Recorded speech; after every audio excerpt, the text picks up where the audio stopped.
Hello students, this is Professor R.M. Mahendrakar from JSS Art, Science and Commerce College, Bhopal.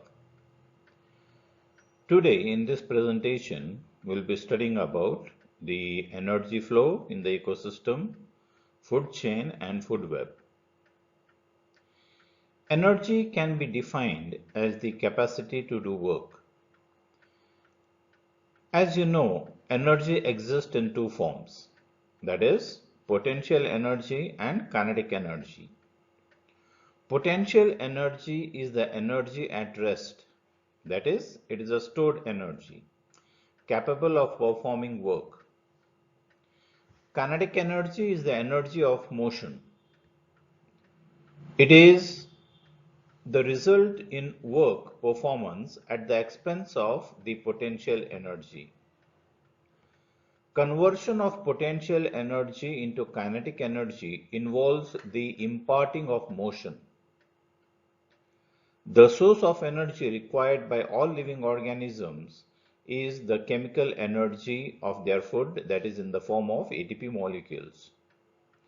The chemical energy is obtained by the conversion of the radiant sun energy, and this radiant sun energy is in the form of electromagnetic waves which were released from the sun during the transmutation of hydrogen to helium.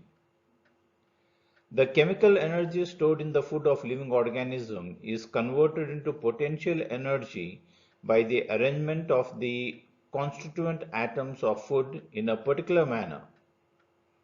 In any ecosystem, there should be unidirectional flow of energy. This energy flow is based on two important laws of thermodynamics. These are: the first law of thermodynamics states that the amount of energy in the universe is constant. It may change from one form to another form, but it can neither be created nor destroyed. Light energy can be neither created nor destroyed as it passes through the atmosphere. It may, however, be transformed into another type of energy, such as the chemical energy or heat energy or the radiant energy. The second law of thermodynamics states that during the transformation of the energy, all the energy is not transformed. Some amount of energy gets degraded into heat energy. The change of energy from one form to another takes place in such a way that a part of the energy assumes waste form, that is, the heat energy. In this way, after transformation, the capacity of energy to perform work is decreased. Thus, energy flows from a higher to lower level.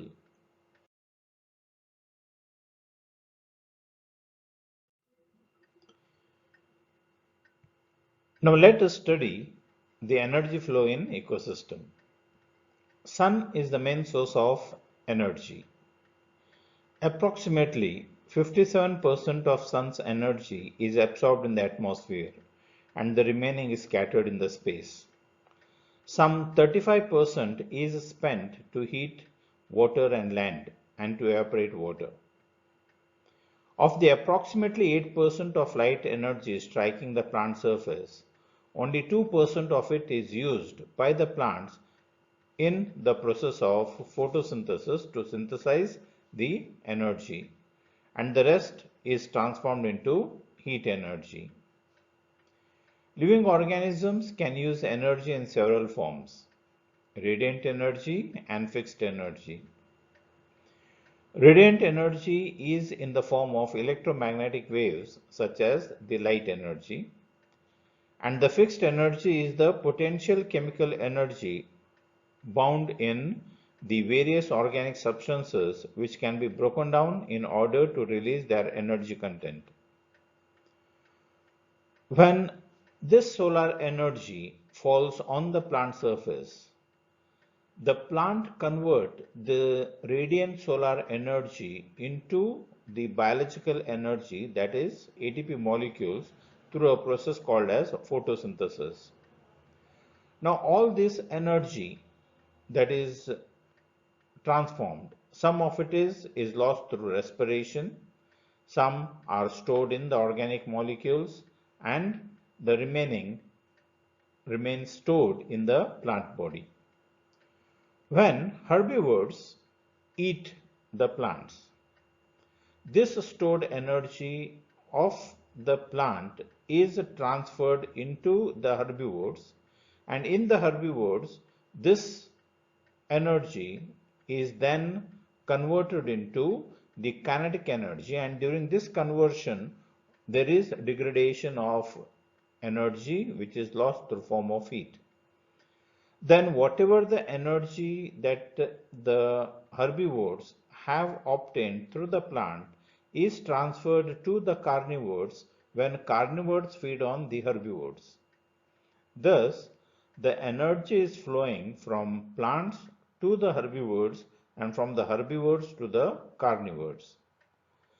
Now, when these living organisms die, all this dead organic matter, whatever the energy that is present in the dead organic matter, is utilized by the detrivores. And detrivores utilize this energy and maintain their life activities. Thus, the energy flow occurs in the ecosystem where the solar energy, which is the radiant energy, is first fixed into the plants in form of biological energy, and this biological energy then circulates in the ecosystem through herbivores, carnivores, and detrivores. But all the energy that is present in one tropic level, when it goes into the next tropic level, there is a loss of energy. During transformation of energy, that is from the producers to herbivores, then from herbivores to consumers, only 10% of the total energy goes into the tropic level, and the remaining 90% of the energy is lost into the environment in the form of heat.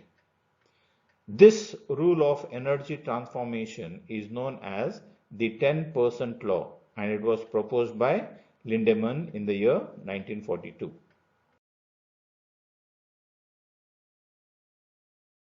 Now we shall study about the food chain. In the ecosystem, green plants alone are capable to trap the solar energy and convert it into chemical energy. The chemical energy is locked up in various organic compounds such as carbohydrates, fats, and proteins present in the green plant. Since virtually all other living organisms depend on green plants for their energy, the efficiency of the plant in any given area in capturing solar energy sets the upper limit to long-term energy flow and biological activity in the community. The food manufactured by the green plants is utilized by themselves and also by herbivores. Herbivores fall prey to some carnivorous animals. In this way, the food is transferred from one tropic level to another tropic level. So thus, food movement from one tropic level to another tropic level, this forms a food chain. Thus, the food chain may be defined as the transfer of energy and nutrients through a succession of organisms through repeated process of eating and being eaten.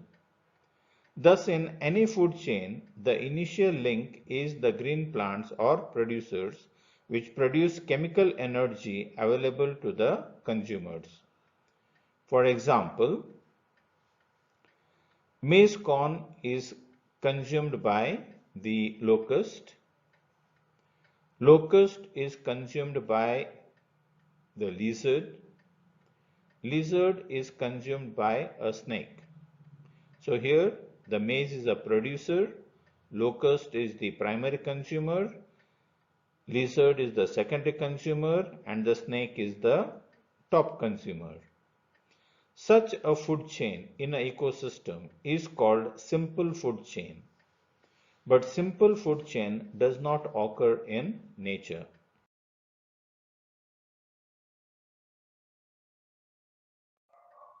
There are three types of food chains: grazing food chain, parasitic food chain, and saprophytic food chain. The saprophytic food chain is also known as detritus food chain. First, let us study about the grazing food chain. The grazing food chain starts from the green plants and goes from herbivores, that is the primary consumers, to the secondary consumers, and then to the tertiary consumers, and so on. So in a grazing food chain, the producers are the green plants. The green plants use the solar energy and convert it into biological energy and store it. This energy that is stored is either utilized in respiration, or it remains in the dead remains of the plant body, or it moves from the herbivores, or it moves into the herbivores when the herbivores feed on the plants. Now this food energy that is moving from the producers into the herbivores, in the herbivores, this food energy is used for the synthesis of their own biomolecules. And this food then enters into the next trophic level, that is the secondary consumers, when the carnivore animals prey on these herbivores. And from secondary consumers, the food moves on to the tertiary consumers, that is the top carnivores, who feed on the secondary consumers.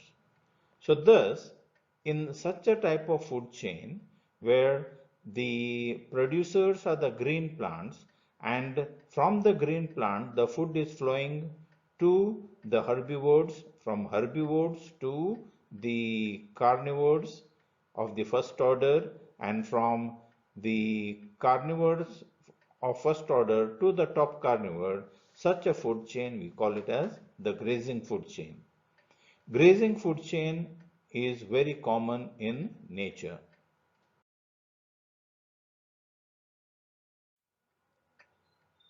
The next is the parasitic food chain. In parasitic food chain, the food moves from larger sized organisms to smaller ones without outright killing of the host. In grazing food chain, we had seen the food is moving from one trophic level to another trophic level, and there was the outright killing of the host. Whereas in case of the parasitic food chain, the food moves from one trophic level to another trophic level. The lower trophic level are larger organisms, and the higher trophic level organisms are smaller organisms. And here there is no outright killing of the host. So such a type of food chain we call it as the parasitic food chain. Now to explain, let me take this example. Now this is a plant, that is a fruit tree. Now these fruits are eaten by the birds, and these birds are having lysis on their body, so they are feeding on the blood of these birds. So here you see, whatever the energy that is stored in the plant is moving into the primary consumer, that is the bird, when the birds feed on the fruits. And whatever the energy that is present in the birds, it is moving into these top consumer, that is the lice and ticks, which are present on the birds. So such a type of food chain, we call it as the parasitic food chain. Now the third type of food chain is the detritus food chain. Detritus, it is the dead organic remains of the plants and animals. Now this detritus forms the starting component in this detritus food chain. So the main producers in a detritus food chain are this dead organic matter. In detritus food chain, the energy flow remains as a continuous passage rather than a stepwise flow between discrete entities. The organisms in the detritus food chain are many and include algae, fungi, bacteria, slime mold, actinomycetes, and protozoans, arthropods, etc. Now, for example, here, now this is the dead organic matter, that is the detritus. Now, this detritus is eaten by these millipedes, fungi, bacteria, and earthworms. So, all these are called as the detrivores. Now, these detritus organisms ingest pieces of partially decomposed organic matter, digest them partially, and after extracting some of the chemical energy in the food to run their metabolism, excrete the remainder in form of simple organic molecules. The waste from one organism can be immediately utilized by the second one, which repeats the process. Gradually, the complex organic molecule present in the organic waste or the dead tissue are broken down into much smaller compounds, sometimes to carbon dioxide and water, and all that are left are humus. In a normal environment, the humus is quite stable and forms an essential part of the soil. So such a type of food chain, we call it as the detritus food chain. Remember, in detritus food chain, the producers are the dead organic matter. This detritus food chain here, you can see these are the dead organic matter. It is been partly decomposed by these detrivores, that is the earthworms. Then this earthworm is then eaten by the warbler birds.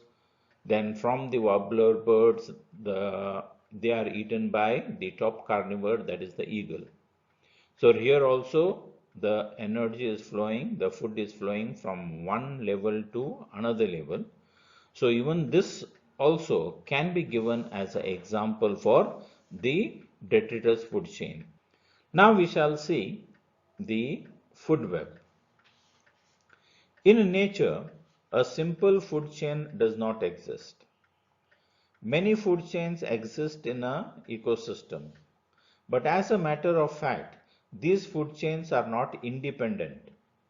In ecosystem, one organism does not depend wholly on another. The resources are shared specially at the beginning of the chain. For example, here the main producer we are taking as a tree. Now, the products of the tree can be eaten by the goat, or it may be eaten by the rabbit, or it may be eaten by the mouse. Then this mouse may be eaten by the owl, or it may be eaten by the wild cat, or it may be eaten by the snake.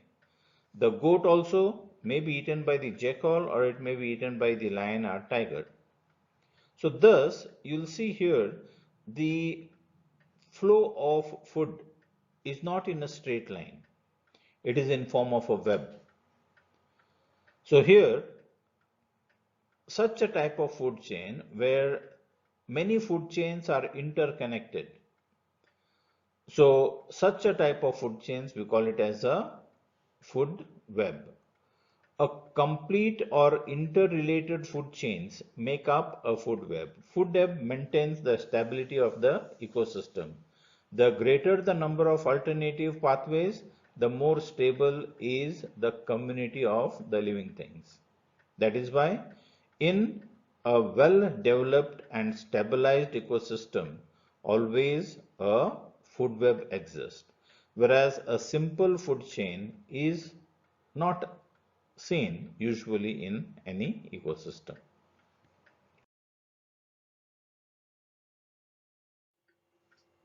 Now we shall see applications of food web. Food webs are constructed to describe the species interaction, that is, the direct relationship.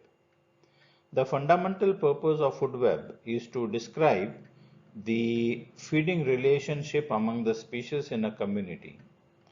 Food webs can be constructed to describe the species interaction.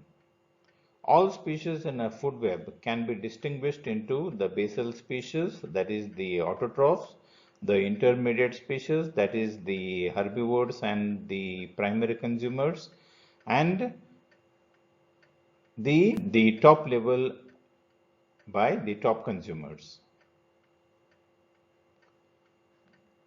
The second application is food webs can be used to illustrate indirect interaction among the species. Indirect interaction occurs when two species do not interact with each other directly but are influenced by a third species. Species can influence one another in many different ways.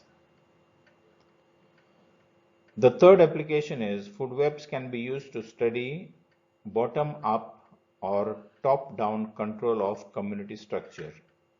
That is, whether the producers are controlling the energy flow in the ecosystem and how the consumers are maintaining the population level of the lower trophic level.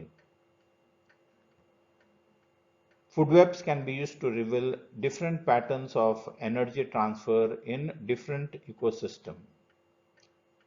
That is, the energy transfer in a pond ecosystem may be totally different with the energy transfer in a forest ecosystem. So studying the food webs in both this water ecosystem, that is the pond ecosystem and the forest ecosystem, we can come to know the difference in the pattern of the energy transfer in these ecosystems. So with this, we conclude this topic on the food chain and food web. Thank you for your time. Please take care of your health, maintain social distance, wear mask wherever you go. Now you might have been hearing in the news that again the cases of these corona positive is increasing. So don't take things lightly, be cautious and take complete care of yourself and also all your family members. Thank you.